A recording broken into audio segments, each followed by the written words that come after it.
business. Thank you, Mr Speaker.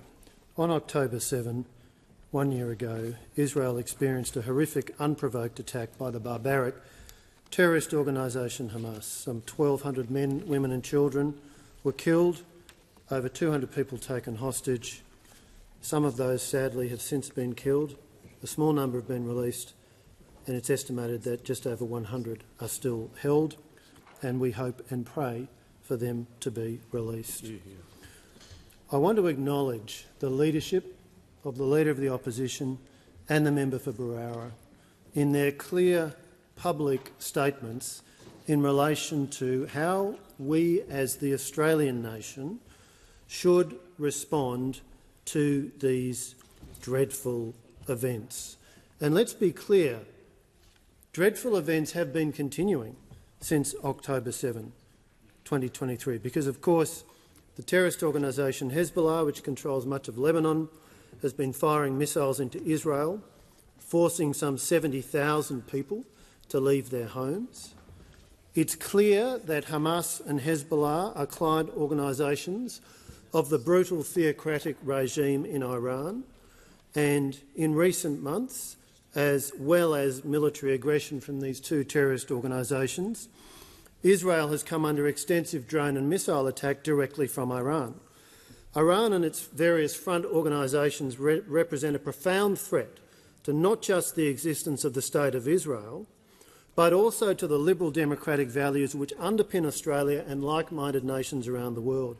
And that is a key reason why our response as a nation, as a parliament, to these dreadful events is of enormous importance. And we have seen exceptionally troubling developments in this country since that time. We have seen people celebrating this act of terrorism and the appalling murder, violence, sexual violence which accompanied it.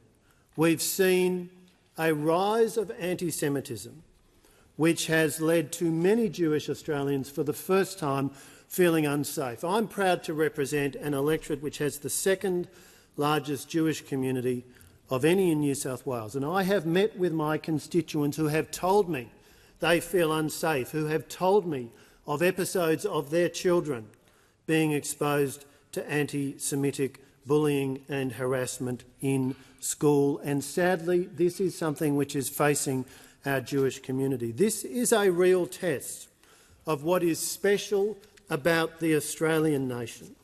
We are all intensely proud of living in this enormously successful, multicultural, multi-ethnic, multiracial, multi-faith nation, and our success reflects a profoundly Australian spirit of mutual tolerance, understanding and respect.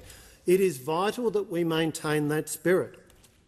A small number, a minority of people, but a troubling minority, are seeking to import into Australia sectarian hatreds and violence which have no place here. We see this in the language and symbols used in the pro-Hamas, pro-Hezbollah protests, and there can be little doubt that agents of the Iranian regime are also involved. The great majority of Australians are rightly dismayed at these developments, and Australians recognise that this is a test for our nation and for the leadership of our nation. It is a test which demands in response strong and unequivocal leadership. It is a test which demands in response moral clarity. But we have not seen that from this Prime Minister and this government. We have seen on a daily basis calculations as to which gradations of words to use, informed by domestic political considerations and assessments of which seats in Western Sydney may be at risk. This is so much more important than those petty political considerations. This is a contest between good and evil, and we need a clear statement of that, a clear recognition of that. And that brings me to the reason why it is that the coalition cannot support the motion in the words it takes, in the form it takes, before the House today. As the Leader of the Opposition and as the member for Barara eloquently explained, this wording, particularly paragraph K, is not wording that we're in a position to support. And I note that the changes to the standing orders imposed by the government for this debate specifically prohibit any amendments to the wording of this motion. When we see language about the cycle of violence, which makes no reference to how that cycle of violence commenced with an unprecedented attack in which 1,200 innocent men, women and children were killed. What we see is the kind of language which reveals the lack of moral clarity which has been a consistent feature of the weak and equivocating positions taken by the Prime Minister and taken by other senior Labor ministers. Let's be clear. Of course, everybody wants to see the people of Israel, the people of Gaza, the people of Lebanon and of other Middle Eastern nations living in peace and prosperity. But it is utterly fanciful to think that this objective will be achieved by pressing Israel to take no action in the face of repeated murderous attacks from terrorist organisations committed to the destruction of the State of Israel. To ignore that grim reality is to ignore what is the fundamental challenge and issue here.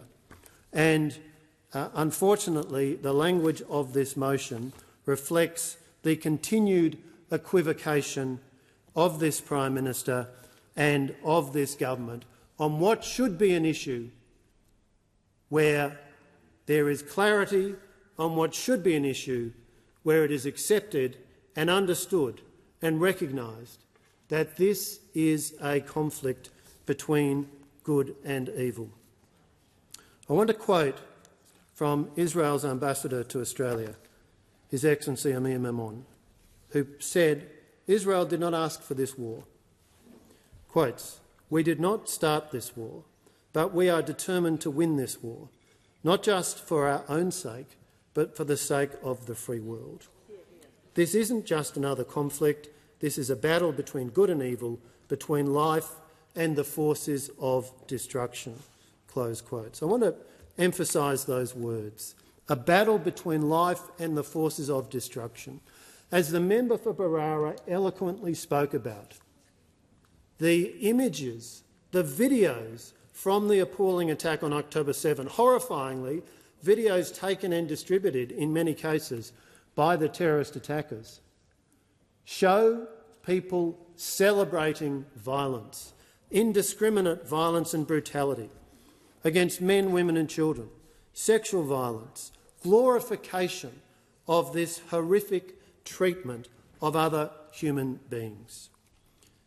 And in these circumstances, the response of the State of Israel, a democracy, a long-standing ally and security partner of Australia, a country which is and should be a beacon of hope for nations around the world.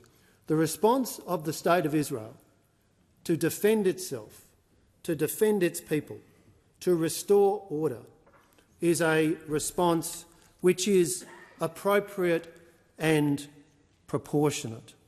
And it is regrettable in the extreme that at a moment when we should have been able to come together in a motion of this parliament marking the one-year anniversary of this appalling event, that the Prime Minister was unable to bring himself to use language which recognised the stark moral clarity of what has occurred here.